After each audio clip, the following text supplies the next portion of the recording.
Bonsoir et bienvenue sur boursicoté.com pour cette analyse technique du CAC 40 en clôture, ou donc au terme d'une séance assez hésitante, eh bien le CAC 40 clôture à 4533,57, perdant 1 point par rapport au cours de clôture à moins 0,02%. Donc autant dire qu'on clôture quasiment sur les mêmes niveaux que la veille. Toutefois, nous pouvons constater ici sur la dynamique que les plus hauts et points bas sont légèrement supérieurs à la bougie précédente et que donc on repasse ici dans un flux très court terme plutôt haussier. Alors la configuration technique n'était pas anodine, puisque suite ici à l'inscription de cette bougie en Doji Dragon, on avait eu un avalement baissier avec donc la zone des 4566 qui s'est imposée comme zone de résistance, et donc les cours ici étaient revenus avec un avalement baissier sur le corps de la précédente bougie, et donc le corps ici de cette bougie l'englobait totalement. Suite à cela, on a un gap baissier qui s'ouvre, bon, qui se comble peu après, et notamment suite à la clôture,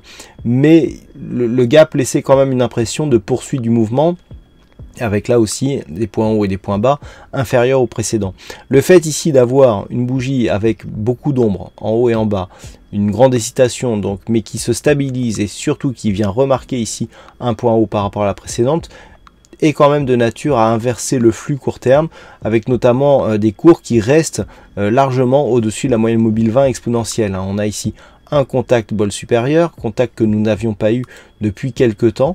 Le dernier contact ici, c'était ici sur ces bougies que nous avions eu début septembre. Donc là, on revient ici marquer un contact avec la bol supérieure. Retour ici sur la moyenne mobile 20 exponentielle qui pour l'instant n'est même pas touché, donc on est bien ici au-dessus de cette moyenne mobile. Si la loi de Dodo ici reprend le dessus à la hausse et que l'on continue à inscrire des points hauts et points bas supérieurs aux précédents, eh bien on est vraiment dans une poursuite de dynamique qui reste plutôt haussière. Donc du point de vue des indicateurs, nous avons le RSI qui évolue de manière totalement neutre, le stochastique qui reste en zone de surachat, donc on reste ici sur une perspective plutôt haussière selon cet indicateur. On retrouve bien ici sur le MACD la dynamique haussière qui a porté ici les cours sur un nouveau plus haut avant de connaître une phase de consolidation.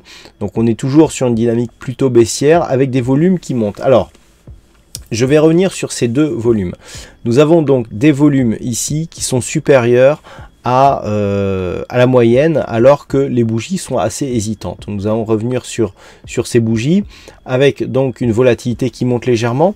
Alors lorsque l'on a des bougies avec une forte ombre basse et des volumes qui montent, notamment sur le bas d'une dynamique baissière, cela nous montre en général des signaux de retournement. Pourquoi ?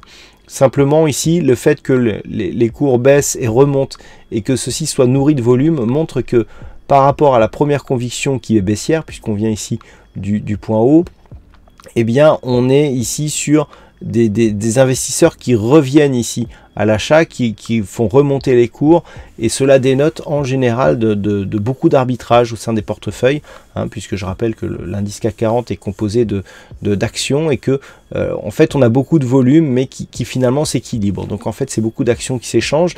Le fait de l'avoir ici sur ces deux bougies significatives avec une forte ombre basse montre qu'on a une certaine solidité ici sur ces mouvements baissiers qui sont rapidement rachetés par les acheteurs, donc qui se positionnent pour la prochaine tendance à venir.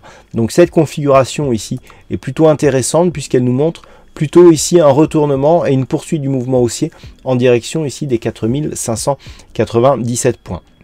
Donc la zone à surveiller pour demain, c'est dans un premier temps la zone ici des 4495. On a une zone symbolique à 4500 points.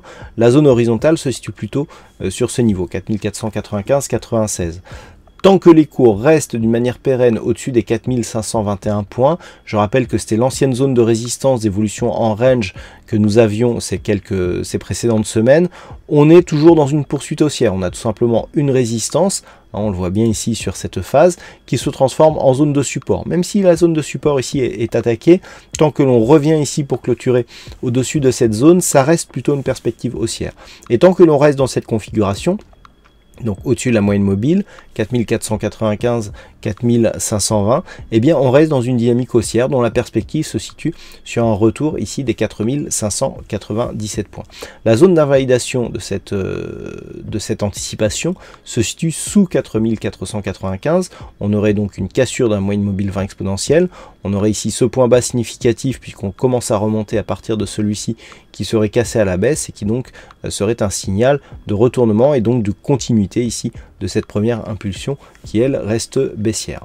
Voilà ce que l'on peut dire donc sur cette analyse technique du CAC 40. Alors en ce qui concerne les statistiques, on a encore trop peu d'occurrences sur cette séance pour avoir des statistiques assez fiables. C'était plutôt baissier au niveau du point de vue de la statistique de demain, mais les chiffres sont trop faibles. On a simplement 5 séances sur 9, hein, donc c'est très peu, qui étaient baissières suite à une configuration similaire à celle que nous avons ce soir. Voilà donc pour cette analyse technique, passez de bons trades et on se retrouve donc dès demain pour d'autres analyses techniques sur le site boursicoté.com.